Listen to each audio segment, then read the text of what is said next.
Hello class, my name is Kevin. Today I'm going to be giving you guys a presentation of why police departments should not get military style equipment. In this video I'm going to be showing you some videos from news outlets, some pictures. Some of them might be disturbing, use explicit language. I will let you know when I'm going to insert them to give you a fair warning on that. So let's get started. To better understand police militarization, we have to figure out what is police militarization. So the definition of militarize, is breaking it down a little bit here, is the ideology focused on the best means to solve problems.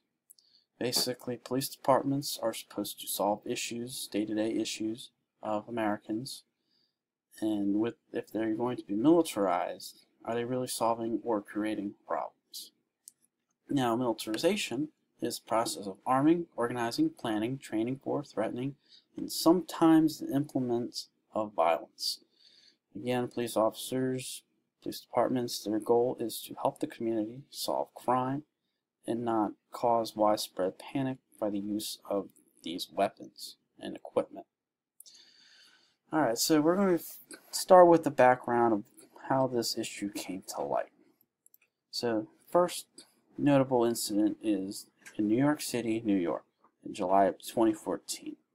It's when an African-American man named Eric Gardner died while being arrested by the NYPD. This sparked protests in New York City and in D.C. Ferguson, Missouri, one of the most notable ones, August of 2014, a month later, is when an unarmed African-American, Michael Brown, was shot and killed by a white police officer. This killing sparked protests and eventually riots that turned violent. Baltimore, Maryland, about a year or so later, a 25-year-old African-American named Freddie Gray was arrested and put into a police van and was ultimately died of the injuries sustained in the police van while he was being transported to the jail. Again, another protest erupted after this. Eventually it turned violent, and then the governor issued a state of emergency for Baltimore, which turned the National Guard went into Baltimore to help with the local police. Alright, continuing with the background, again, all these protests caused a massive police response, and the public criticized the response for the use of this military-style weapons. Now, we're going to go on to say who uses these equipment that these departments get. So who uses them? Mostly the SWAT team. It's not the everyday police officer, it's just a SWAT team that uses for these large events and also dangerous events. Some examples are search warrants with the possibility of drugs being involved, arrest warrants of high-profile crimes, the mass shooting incidents, and also hostage situations. We're going to move on to the significance of the events. Why is this so significant? First, the relations are already strained. That the use of this equipment is putting more strain between the police and the community. The use of this equipment is shown as mistrust and excessive force by the batons and all that stuff. I'll get that in a minute. People see these military-style equipment in their neighborhood, and they think that they're in a war zone when they're in their neighborhood.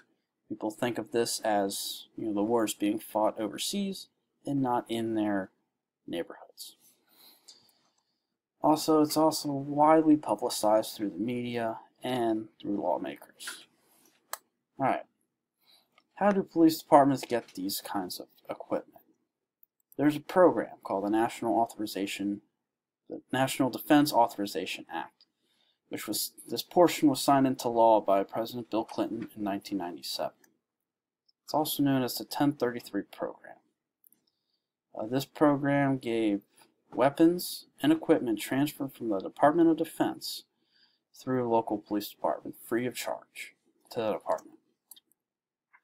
Executive Order 13688 was signed by Obama, basically redacting the 1033 program after further study of whether or not this equipment should be given to police departments, and that officers aren't trained fully enough on how to use this equipment.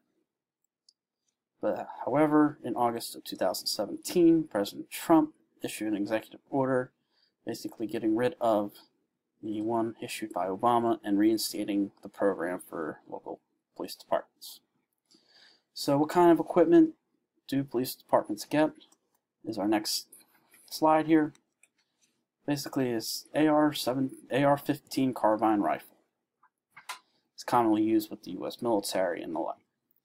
Flashbangs, again, with SWAT teams, shotguns, the pellet, little rubber pellet weapons for crowd dispersal. Sniper rifles is pushing it a little bit. That's some of the stuff that the departments do get. The Bobcat.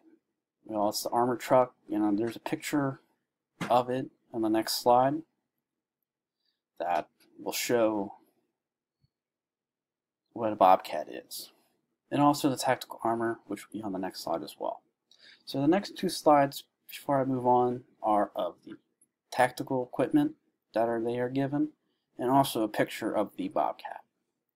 So here is the picture of the equipment. You can see the vest, the shotguns, the helmets, the gas masks, and everything. So this is the Bobcat. It's an armored, basically an armored vehicle able to withstand an IED blast, usually commonly used overseas by the military. Now I'm going to put a video here of what departments can get. It's a CNN video. It's about a minute and a half long. So I'm going to put it in here just to show you what the police departments do get and how there's issues, according to the ACLU, with this such military equipment. Men in Kevlar vests and helmets, camouflage, carrying automatic rifles, moving in tactical armored vehicles. These aren't American troops on the battlefield, but police in Ferguson. One observer says he thought he saw police in an MRAP. An MRAP is a mine-resistant, ambush-protected vehicle. It's built to withstand armor-piercing bombs. This is not something that we need in American communities. But Kara Dansky of the ACLU says more than 500 MRAPs have made their way from Afghanistan and Iraq to local police forces in America just over the past couple of years. It's part of what the ACLU, in a recent report, called the excessive militarization of American policing. Indications of that are everywhere in Ferguson. Police in these towns are getting much of this combat equipment free of charge from the Pentagon. The Defense Department says just in 2013, nearly $450 million worth of military equipment was given to law enforcement. A defense official says Ferguson police only got a couple of Humvees and a trailer. Alright, so now we're going to talk about a couple causes of this militarization. One of the causes, it begins in the police academy. Now, it's to allow you the learn values perspective we have learned in the class. Basically, if that's, if you forgot what that was, basically is what the police officers taught in the police academy and how they would use it, he or she would use it on the streets. Next one is the uniform color. Most police uniforms are black, and black uniforms tend to suggest aggressive tendencies with officers. So officers wearing these uniforms will ultimately have aggressive tendencies towards the public. The structure of the department, that's important. The police chief is the one in charge of the department. He or she is the one that's facing the most kind of political pressure and also community pressure to change their department. Now, such pressure can ultimately lead to departmental changes that will sweep through the department and ultimately probably change how officers, do community policing and take away the equipment and the uses of such equipment and when to use it. Also, the officers feel that the pressure from the higher ups, like their superiors, they feel the pressure to do better on the streets, which can cause aggressive kind of tendencies among them. Alright.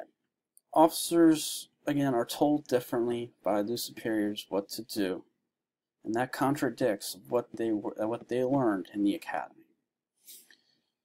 Alright, so next we're going to talk about the problems with the militarization. Right. Like I mentioned before, further strains the relationship with police departments. Ever since those three kind of incidents, the relationship between the community and the police department is strained. And it's not helping that they have this equipment to better their relationship. It's also the use of force. The use of force, like they have during the Ferguson event, for example, there were different kinds of force that was used: the tear gas, the rubber pellets, and the batons used on the civilians. Question is, are these an infringement on our First Amendment right to protest? Now, we have the right to protest, but do we have the right to a riot? That's the question. Is it infringing the use of these equipment on First Amendment kind of right things? Is that a violation of our rights? Alright, so possible solutions. There's only probably one good possible solution that the ACLU came up with, is that there needs to be more oversight on this program. Now, police departments, they're free to fill out a piece of paper, and how they can fill out a piece of paper and they'll get the equipment probably the next week or so. Like the same CNN video I'm going to show, it explains how departments can get them and how easy it is for them to get it and how hard it is for the average Joe to get the equipment. Community policing. Now, community policing is probably a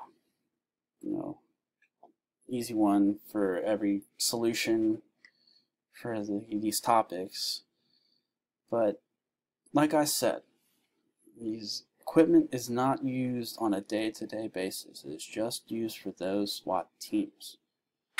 So, community policing can be added in there, but it's an iffy one. Alright, so I'm going to show a few videos now of the examples of these militarizations. Some of the videos I'm going to include is Ferguson, Missouri, the issue there, the one in Baltimore with the National Guard, and in Denver, Colorado. Back up, this guy police back up, you're subject to arrest.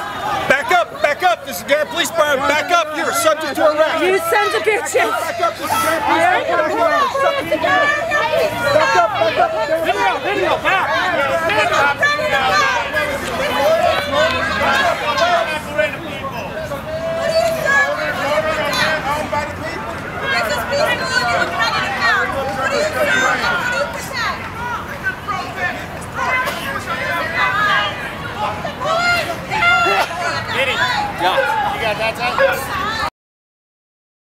As volunteers sought to restore normalcy, officials focused sharply on restoring order. The immediate need is to restore calm and peace to the city, make people feel safe.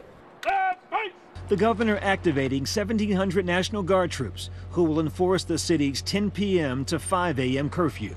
A show of force not seen here since the rioting that followed the assassination of Dr. King in 1968.